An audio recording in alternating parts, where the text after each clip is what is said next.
Hey, you take way too damn long to edit videos. So hey, I'm gonna help you today. What's going on YouTube, man? I already know who it is, man.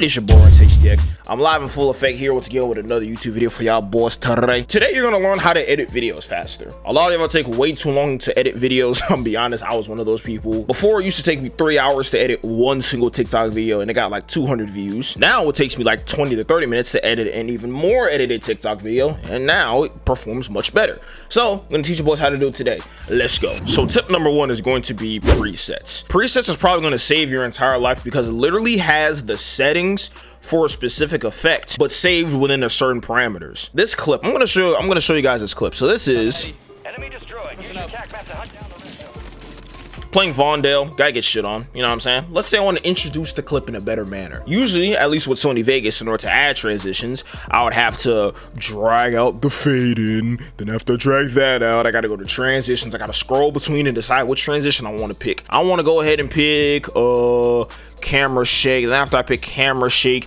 then I gotta look and decide. Well, like this is already too much. Why not just take a piece of the video, split it off, click the FX button right here. As you can see, when you hover over it, your effects panel opens up. When your effects window opens up, you have all these filter packages, aka presets. So within these filter packages, let's take smooth zoom in RGB. All I have to do is click it, click add, click OK, wait for it to load, and then once it's drag and drop, we'll look a little. Well, actually, let me pre-render this before I show you this. Yeah, boy, there we go. So essentially, if I want to see how the effect looks, it'll look a little bit like this. Let it come in, boom. But see here, peep this, right? This contains 3 effects. A blur mo curves, a sapphire plugin shake effect, and a sapphire plugin's distort RGB effect. Look at this too. They're all keyframed. They're all keyframed with keyframes at specific points with specific values. Imagine having to try and remember this every single time you want to do one effect. Drag and drop makes it 10 times easier. The second tip is copy and pasting attributes. What exactly does that mean? I'm gonna show you right now. As you can see with this video, if I clear off all effects, remove the mask, as you can see, this is literally a recording of me. I don't know why I'm staring at my soul like that. It's kind of odd, but what you'll notice is that there's a black background, but there's gameplay underneath. I don't need this black background. So what am I gonna do?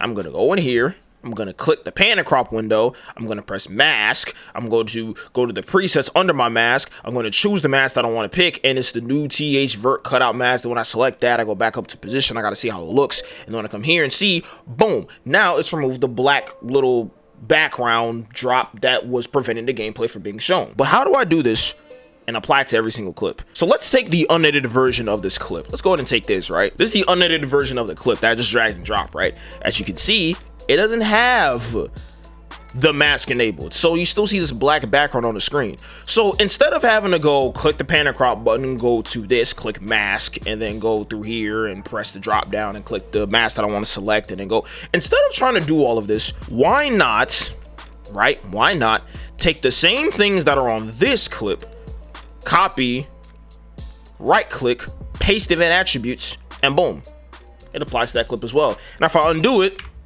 black background, redo, background's removed. So instead of having to constantly apply it every single time, you're better off just copy and pasting the attributes. I'm gonna show an example of when this works a lot better. So let's delete this and let's take this clip right here. So boom, boom, boom, boom, boom, boom. So let's say, for example, you have a clip like this. Let's say you're editing the video, you're moving really fast, but you forgot to add the mask. And what you notice is all of these clips have the black background behind my face cam or under my face cam, but you want the gameplay to show underneath. Now, it will take a long time to enable the mask on each and every single one, as opposed to just having to apply it to one. A better practice would to be you add the mask before you start cutting, but let's say you forget. We all make mistakes. What you're gonna do here is you're going to take the clip that you want with the desired attributes, right click, you click copy, and you're going to take, see, as you can see, all these clips have the black background, right? These are a lot of clips. Let's take the selection tool and we drag and select all of these clips, every single one of them, and you're going to right click on all of them selected, press paste event attributes, and as you will see, boom, every single one of them has the same effect applied. Look at that, every single one has the same effect applied. This one obviously didn't get selected, black background still there. This is a much faster way to apply the same effect to multiple different clips at at once. Tip number 3 is the auto ripple effect. This is probably one of the greatest things on God's green earth. I don't know who was editing videos back then, but whoever created the auto ripple effect, you're a genius. Let's say, for example, I'm editing a video like this, right? I haven't started editing it, but let me say I'm in the process of chopping it up, right? And let's say I say, Call of Duty that's about to drop. Whatever called. I have this pause right here. Now with this pause that's right here, I want to split the clip right when I'm done talking. It's about to drop. Boom, right here. Whatever called. But notice there's another pause before I start speaking again. Let's say I want to remove that pause, right? What I would do is I'd select the secondary clip, trim it all the way up until the point where immediately when I start talking, and then I have to click and drag this to the left. See, that's kind of annoying to do, right? Why not enable this effect called the auto ripple, which, as y'all can see to the left of my face cam, it says it automatically moves the contents of the timeline after performing edits that add or remove time. What does that mean? That means if I drag this, or if I trim this, there's a space between them.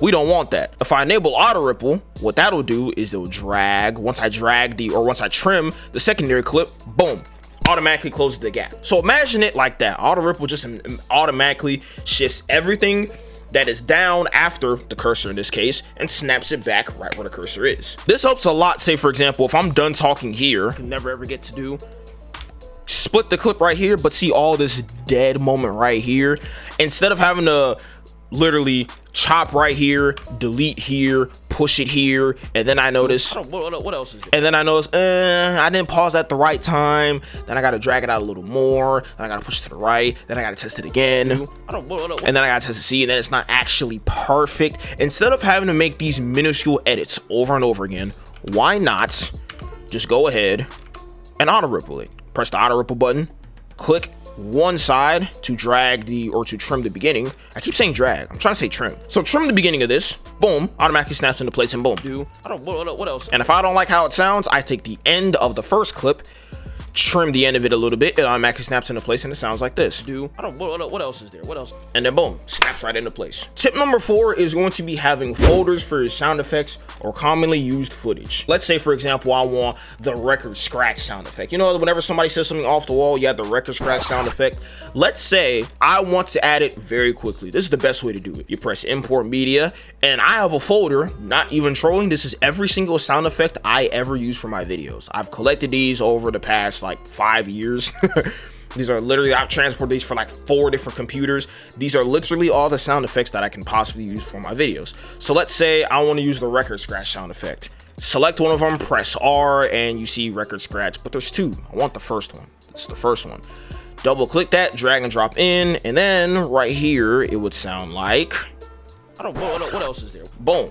There. Rather than having to sift through and find specific sound effects that you added 2 years ago on your PC, why not have one folder where everything is there? This can also be used if you have like commonly used footage or effects and things of that nature. So as you can see, I'm going to go to my D drive and I'm going to go in here, and let's say I often use these overlays. As you can see, these are green screen effects or anything that I may use for my videos. And let's say, for example, with the GTA 5 wasted one, I don't know how long ago I freaking downloaded this onto my PC, but it doesn't matter because I can easily find it because I've separated commonly used pieces of footage or audio clips into folders. Tip number 5 is favoriting effects. I'm not gonna lie to you, I think this is only on Sony Vegas, but it doesn't matter. I'm gonna show you guys how to do it on here anyways. If I go to video effects, if I go to transitions, or if I go to media generators, what is the one thing you notice in common between all 3 of those tabs? They have these stars next to them. Wanna know what those stars mean? Favorites. There's more than likely going to be things you use often. Why not push those things to the forefront because you use them so often? Boom. What you're gonna see is the effects that I use the most. If I wanna add a logo in, add a drop shadow. If I wanna remove the green screen, like as you can see within this video that's in this clip right here, I can drag and drop. Let's do for social animates. Actually, let's just use the green screen one. Boom.